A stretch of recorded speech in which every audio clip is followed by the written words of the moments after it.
வணக்கம் மக்களே, நல்லா இருக்கீங்களா? நீங்கள் எல்லாருமே நலமாக இருப்பீங்க அப்படின்னு நாங்கள் நிச்சயம் நம்புகிறோம். நவ திருப்பதி அப்படின்னு சொன்னாலே 9 வைணவ ஸ்தலங்கள் தான். அதில் 2வது திருப்பதி அப்படின்னு சொல்லப்படக்கூடிய ஸ்ரீ வரகுண மங்கை அப்படின்ற ஸ்ரீ விஜயாசன பெருமாள் கோயிலுக்கு தான் இன்றைக்கி நம்ம போகிறோம்.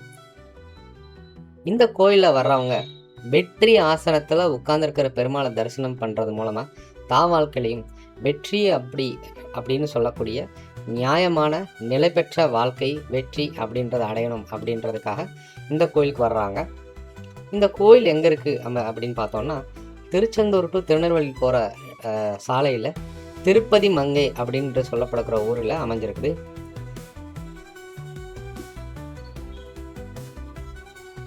இந்த ஊருக்கு வரகுண மங்கை அப்படின்னு பேர் வர காரணம், பாண்டிய மன்னன் வரகுண பாண்டியன் இந்த பெருமாளை தரிசனம் பண்ணி தன்னோட நாட்டில் வெற்றியும் அமைதியும் பெற்றார் அப்படின்றதுக்காக இந்த பேர் வந்ததாக ஒரு காரணம் சொல்லப்படுது. வரம் கொடுத்த மங்கை வரகுண மங்கை அப்படின்ற மாதிரி இந்த கோயிலில் மூலவர்னு பார்த்தீங்கன்னா ஸ்ரீ விஜயாசன பெருமாள். பேர்லேயே உங்களுக்கு குழு இருக்குது. விஜயம் என்றால் வெற்றி, ஆசனம் என்றால் அமர்ந்த, வெற்றி பெற்று அமர்ந்த நிலையில் உள்ள பெருமாள். இவரை வணங்குறதுனால நம்ம வாழ்க்கையிலும் வெற்றி கிடைக்கும் அப்படின்றது ஒரு ஐதீகம்.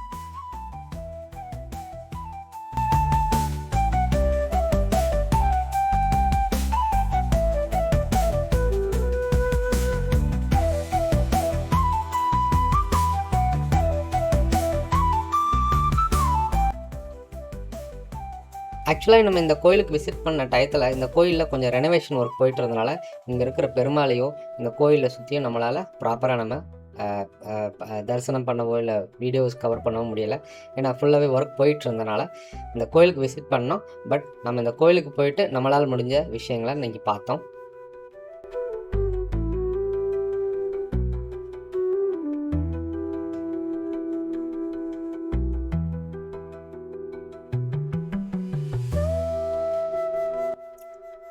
இதில் ஒரு சின்ன மெசேஜ் கூட இருக்குது.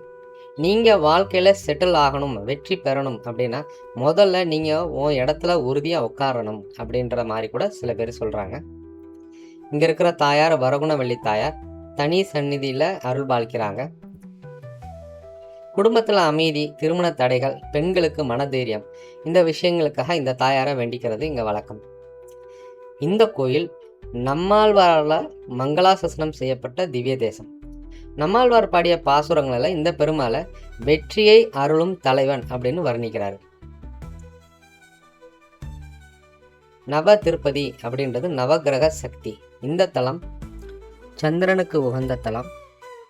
சந்திரனை வணங்குறதுனால மன அமைதி, எமோஷனல் பேலன்ஸு, குடும்பத்தில் ஒற்றுமை, அப்புறம் அம்மா மேலே ஒரு நல்ல ஈர்ப்பு, மனக்குழப்பம் தீர்வு, இதெல்லாம் இந்த கோயிலுக்கு வர்றதுனால உங்களுக்கு மோஸ்ட்டாக கிடைக்கும். மனசில் நிம்மதி இல்லாமல், குடும்பத்தில் அடிக்கடி பிரச்சனை உள்ளவங்க, ஜாஸ்தியாக திங்க் பண்ணிக்கிட்டு பயந்துக்கிட்டு தூக்க நைட்டு வராதவங்க, இதெல்லாம் மனசினால் ஏற்படக்கூடிய பிரச்சனைகள். அதை தீர்த்து வைக்கிறது இந்த சந்திரன். சந்திரன் தான் மனோகாரகன்னு சொல்லுவாங்க.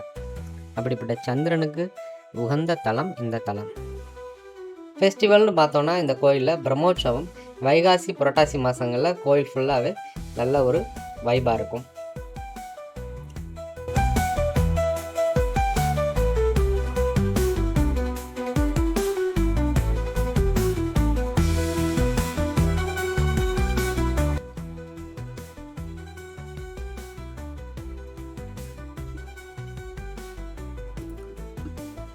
மக்களே, நவ திருப்பதி சீரீஸில் இது செகண்ட் திருப்பதி. இனி அடுத்து இந்த 9 திருப்பதிகளும் அடுத்தடுத்த எபிசோட்ஸாக நம்ம வரப்போகுது. உங்களோட ஆதரவை நம்ம சேனலுக்கு தரணும். லைக் பண்ணி, ஷேர் பண்ணி, சப்ஸ்கிரைப் பண்ணுங்கள்.